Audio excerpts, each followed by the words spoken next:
Welcome to Social Advances video channel. Today the topic is public banks, and we are speaking with our guest, James Davis, who is with the Oregon Public Bank Alliance. Good morning, James. Good morning. Okay, all of us are familiar with banks from our personal experience, and I guess the main things people know is it's somewhere where you put your money so they can hold it for you, and you can borrow money from them if you need it for things like a car, a house, student loans. Okay, how is a public bank different from a private bank like that? Well, interestingly, most people's experience of banking won't actually change with the creation of public banks in Oregon. Public banks in Oregon, like other public banks, would tend to be more high finance banks. So they would take deposits from large institutions like unions or cities, and they would generate loans and sell bonds for large projects like bridges and buildings, or help to partner with smaller banks like the community banks and the credit unions that people are used to going to create lower interest loans, say lower interest student loans, lower interest mortgages, lower interest loans for small businesses, medium-sized businesses, local business. So most people's experience of banking would still be the same. They'd go to their regular bank, but they would have more loan options, lower interest loan options. So they would still do some services directly to the public, but mostly it's kind of, in my mind, it's kind of like a commercial bank in the sense that they don't deal with individual members of the public as much as they deal with larger institutions. So you're That's saying right. They would be taking deposits from large organizations, from governments, I assume, holding their tax money, things like that. And then they're making loans. Go ahead. They could take deposits from smaller depositors, but typically most of their deposits are from larger institutional investors and people who are institutions that want to save and have reserves on hand at a bank. Instead of having to use a Wall Street bank, a for-profit or usury bank that's out of state, they would just be able to put that money here in a bank locally, and that money would then allow a bank to generate loans for local projects. So it'd be a service in two ways to governments, whether depending on what scale the bank was, if it was a state level bank or more regional focused, they would take deposits from governments, and then they could also use that money to buy bond issues from those organizations. And that's a way of keeping the money here at home rather than routing it through the middle men, since it's mostly men on Wall Street, big investors, depositing your money in some big bank and then trying to raise money by selling bonds to those big brokers. That's right. Over 90% white men running those big banks out of state for profit, for the benefit of their investors. Instead, that money would stay local, and those bonds could be generated locally at a much lower interest rate. So there's a direct benefit to local citizens and local taxpayers, because in order to build a bridge, a city could go to the local bank to issue bonds at, say, 1% to 2%, rather than having to go to Wells Fargo or Chase to get bonds at 7% to 8%. And that brings the cost of the bridge almost, down by half. A $500 million bridge built using bonds from big for-profit out-of-state banks can cost $1 billion, whereas here it might cost $600,000. So we save a lot of money, and that means we can stretch our tax dollars farther and get a lot more benefit from the taxes that we pay, more infrastructure, more services. So in a sense, it's eliminating the middleman to save money. That's right. And of course, the big difference is the public bank is in some way controlled by the public. That is right. Maybe an appointed board by elected officials? Exactly. The initial board would be appointed, and then it would be self-generating. The bank is not run by politicians. That's an important thing to point out, because there's often concern about corruption and self-dealing. public banks are run by banking professionals. And when you say self-generating, does that mean that the initial board then appoints the people that replace board members as their terms expire? It could look that way, or it could look much like credit unions, where then they have representatives who are elected by community members. The bank is owned by the public, so the public could be involved in generating some of those board positions, through elections. Mm-hmm. And there's options there. Yeah, it depends on how it's structured, because obviously we don't have something in place right now. But it also sounds to me analogous to a credit union, where I belong to a credit union. Every so often they send me a ballot to choose new board members, although I don't have a lot of information about them. So it seems like tenuous version of democracy, much like we have in our government. Right. And there's not a lot of history to lean on in terms of public banks. We have the Bank of North Dakota, which has been going now 100 years and done a lot to shore up that economy, especially through crises. And just recently, last year, California passed legislation enabling public banks in California. So, and there's about 25 or 28 states that are pursuing public banks now. This is a function of banks that people are not as much aware of, but I think may be important here as well, is banks actually create money. And they do this when you think they're holding depositors' money and they're supposedly lending that money out, but the depositor can at the same time ask for their money. So all that additional money they're lending out is just based on the promise that they're going to be able to pay it, but it's creating new money in order to send it out. So this is a way of enhancing our finances here in the state indirectly as well. Absolutely, that is right. And the ability to create money is only made possible through government and through government regulation that allows banks to generate loans and in effect generate money out of thin air. I believe it's 9 times whatever they have on their deposits. So for us, we take that ability and we use that ability to benefit people instead of private investors. It's the only company I can think of where the benefit of that's generated from this magical ability to create money is just. Or most companies, when they get a license to go take trees out of the ground, take trees out of the forest or oil out of the ground, they're actually having to go do real work to extract that natural resource.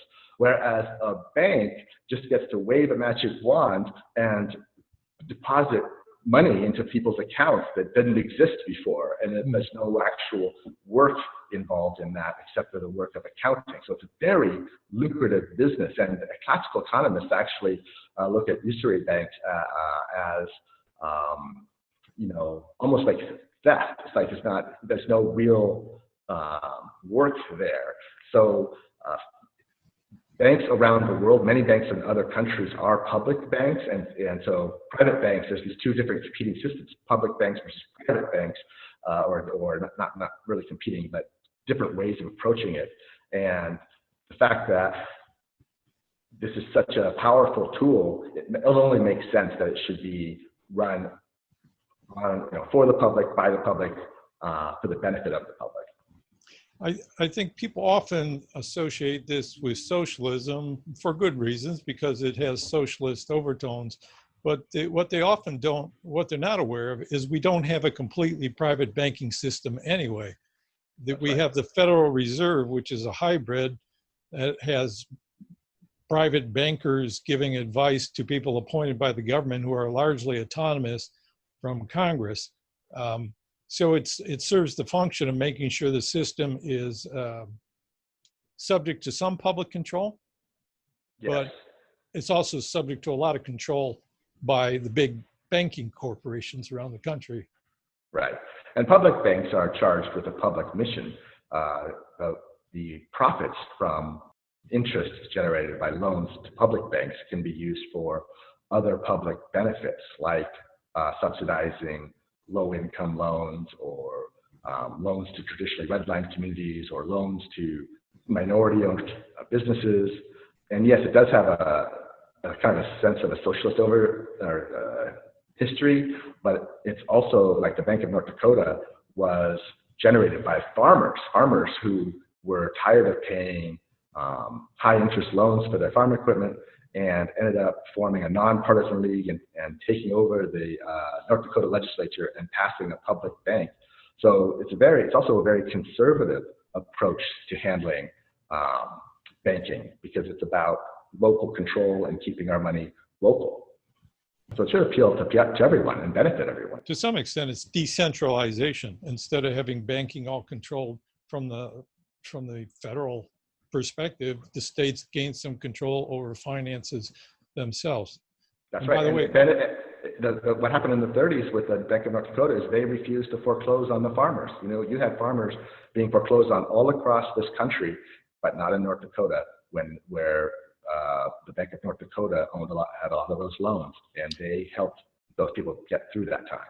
We're going to see a lot of foreclosures around the country now too, I think. Once at some point they're going to have to stop these moratoriums on foreclosures. Yeah. People got to pay their loans somehow. I'm not sure how that's going to work out, but it'd be good to have a public institution making low finance loans available, because interest rates now, I mean, from the Federal Reserve are like down to zero.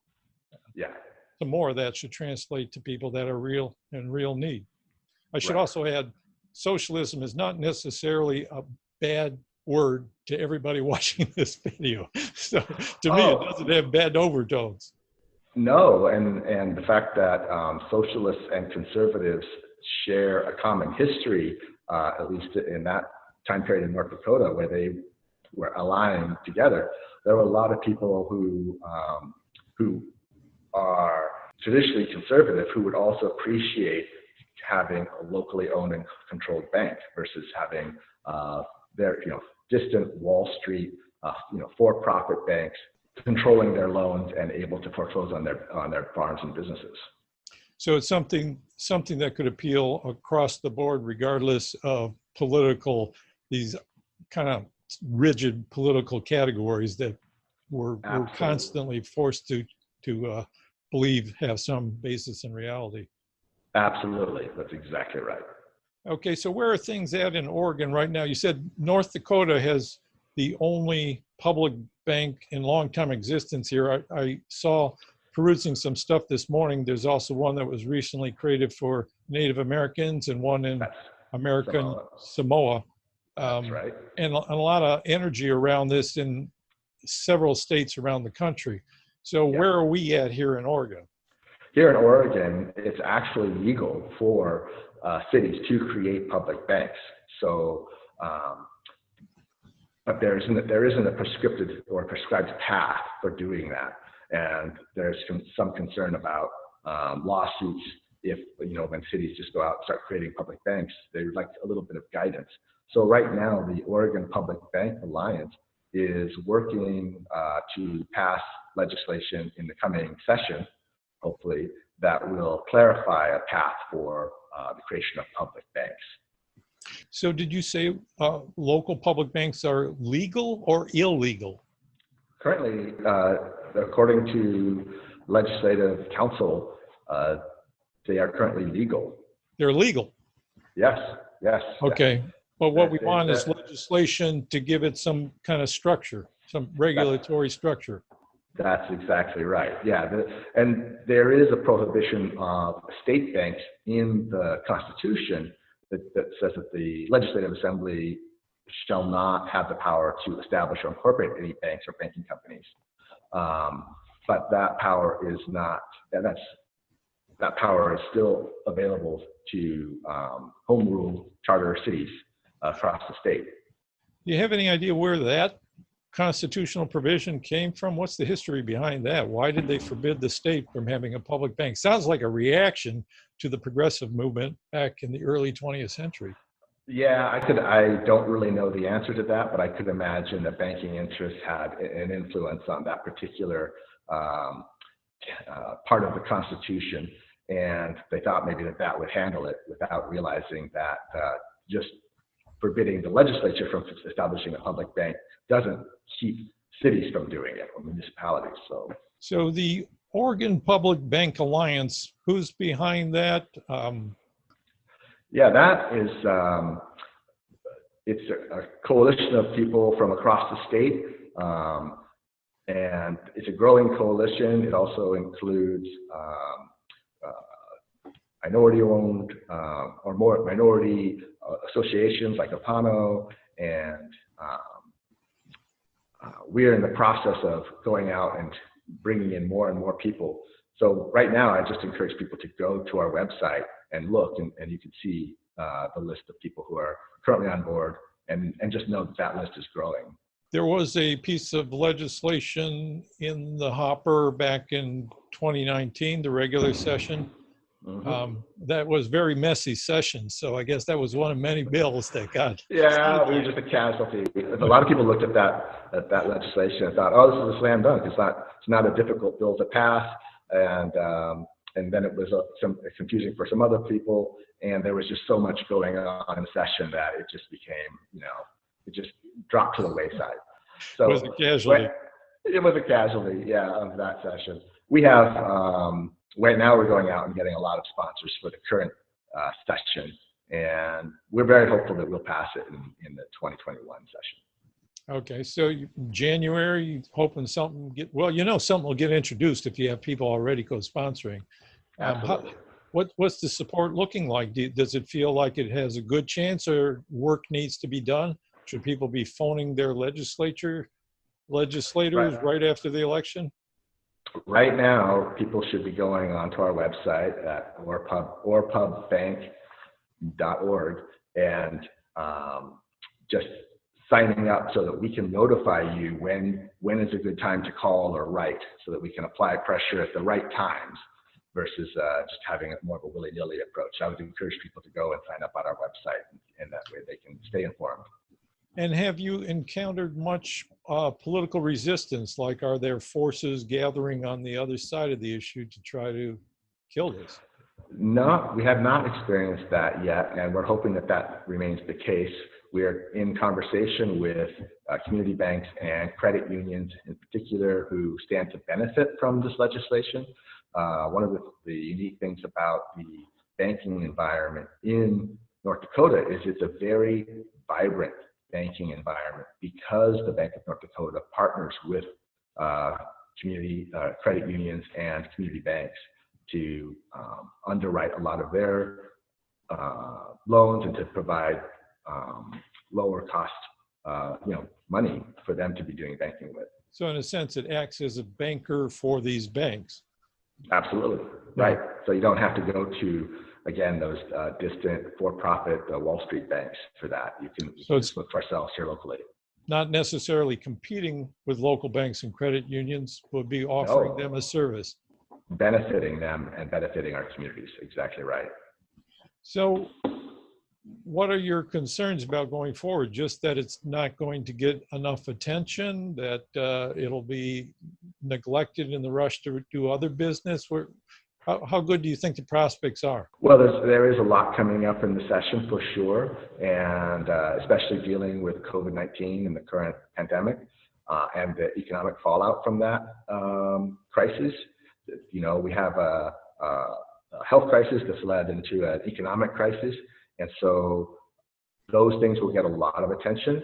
But the fact is that public banks have shown themselves to be valuable tools in confronting economic crisis and restoring economic stability. So the fact that supporting public banks will contribute to the economic resilience of our state probably will give it the attention that it needs in this coming session. It's a good point to make that this crisis doesn't seem like it's going away anytime soon. So every tool in the box should be considered, and making that argument that this helps our whole financial industry here in Oregon and thus the economy is a very powerful argument, I would think. Absolutely. Well, if you consider that the Bank of North Dakota, because its mission is to benefit the people of North Dakota, not just make money for its shareholders, they were very proactive in letting businesses know about the CARES Act and the PPP loans and helping them generate loans. They got more money in CARES loans and PPP loans than any other, per capita, than any other state in the nation, because the Bank of North Dakota was on it. And that's the power of having a public bank that is chartered to serve the public interest. By contrast, a lot of the big banks that were giving out loans to businesses were giving them to the bigger, better established businesses, because those were the ones they were used to dealing with, and those were the ones that had a good credit history. That's just right. How they're used to doing business. But if you had an institution looking at public purposes, then probably you'd get out the door faster and get to places where people really need it. That's exactly right, Alan. That would be the hope anyway, right? Yeah. Oh, actually, and what we've seen in practice, what we have actually seen in real life, when you look at how banks have attended to this crisis around the nation, and what happened in terms of the public bank in North Dakota. Okay, sounds great. And we will put up the website for people once again so they can check out that and sign up and get updates about it. Any final words you want? Any neat slogans for this so people can remember? The main thing is get involved by going to our website, educating yourself about public banks, and signing up so that when the time comes, we can let you know to call your legislator and we can get this through. It'll help all of us, all of our families, all of our communities. Okay, James, thank you very much for taking the time to share that with us this morning. Yeah, thanks, Alan. Appreciate being here.